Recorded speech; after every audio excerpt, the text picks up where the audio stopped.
में आपका स्वागत है। मैं हूं आपके साथ हीना। सोशल मीडिया पर रील्स का खुमार इस तरह चढ़ा हुआ है कि कई बार ऐसी भी खबरें आई हैं कि लोगों को अपनी जान से हाथ धोना पड़ा है।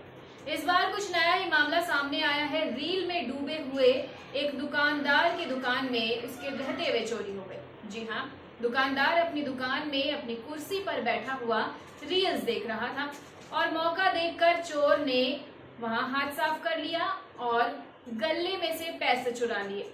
वीडियो आप देख सकते हैं। इस वीडियो में देखिए कि किस तरह से दुकानदार आराम से बैठकर रील्स देख रहा है और मशगूल है रील्स की दुनिया में, और दूसरी तरफ उसकी पीठ पीछे ये चोर ड्रॉज खोलता है और पैसे निकाल के फरार हो जाता है।